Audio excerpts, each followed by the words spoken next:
Hello friends, इस video में हम बॉयलर ट्यूब लीकेज के रीजन के बारे में बात करने वाले हैं। इसे समझने के लिए बॉयलर के बारे में बेसिक जानकारी होना चाहिए। तो वीडियो को स्टार्ट करते हैं।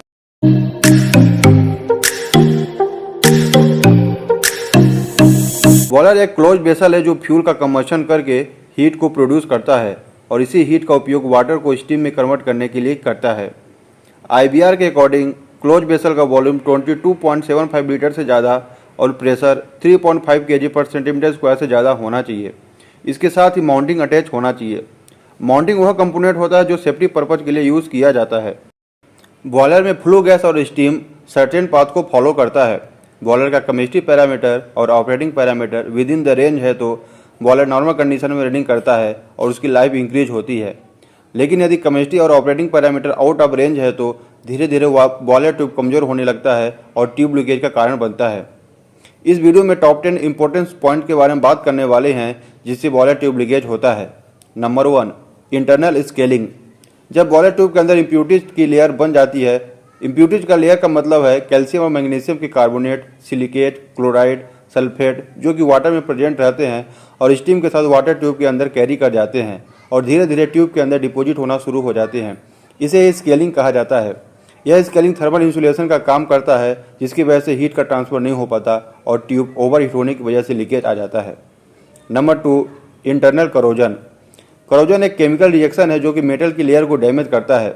बॉयलर ट्यूब के अंदर जो वाटर या स्टीम फ्लो हो रहा है, अगर उसका pH लेस देन 7 है उस केस में करोजन होता है, या फिर स्टीम या वाटर के अंदर कहीं से क्लोराइड या कॉपर ऐड हो रहा है तो क्लोराइड वाटर के साथ क्रिया करके HCl का फॉर्मेशन करता है और कॉपर मेटल को ऑक्साइड कर देता है जो कि करोजन के लिए रिस्पॉन्सिबल होता है। Number 3, over heating. जब बॉयलर ट्यूब का टेम्परेचर डिजाइन टेम्परेचर से ज़्यादा होता है उस केस में ओवर हीट की कंडीशन बनती है। ओवर हीटिंग 2 टाइप से होती है। शॉर्ट टर्म जिसमें ट्यूब जल्दी ओवर हीट हो जाता है और उसकी लीफ थिन बनती है। दूसरा होता है लॉन्ग टर्म। अगर कहीं पर फ्यूल लॉन्ग टाइम से एक्यूमुलेट हो रहा है तो ट्यूब धीरे धीरे ओवर हीट होती है और उसकी लीफ थिक बनती है। Number 4, erosion due to ash and flue gas. Boiler furnace में जब फ्यूल का कंबशन होता है तो फ्लू गैस प्रोड्यूस होता है और फ्लू गैस में एस पार्टिकल होता है जो कि अब्रेसिव नेचर का होता है। जब एस और फ्लू गैस बॉयलर ट्यूब के कांटेक्ट में आता है तो ट्यूब के आउटर सरफेस को घिसना शुरू कर देता है जिसके वजह से ट्यूब डैमेज हो जाता है। Number 5, erosion due to soot blowing. Boiler tube के ऊपर एस पार्टिकल डिपॉजिट हो जाता है। इसे क्लीन करने के लिए सूट ब्लोअर का यूज़ किया जाता है जिसमें स्टीम का प्रेशर अप्रॉक्स 10 kg पर सेंटीमीटर स्क्वायर और टेम्परेचर 250 से 300 के बीच में रहता है। इस केस में जहाँ पर सूट का डिपोजिशन ज़्यादा है वहाँ पर इरोजन होने का चांस कम रहता है, लेकिन जहाँ पर सूट डिपोजिशन नहीं है वहाँ पर इरोजन होने का चांस रहता है जिससे ट्यूब डैमेज हो सकता है। Number 6, uneven expansion.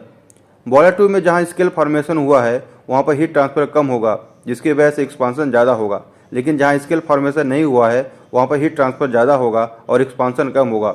Expansion different होने की वजह से ट्यूब में इंटरनल स्ट्रेस प्रोड्यूस होगा और ट्यूब डैमेज हो सकता है। Number 7, improper cooling medium inside tube. Boiler में वाटर वाल ट्यूब में वाटर और सुपर हीटर में स्टीम को एज अ कूलिंग मीडियम भी यूज़ किया जाता है।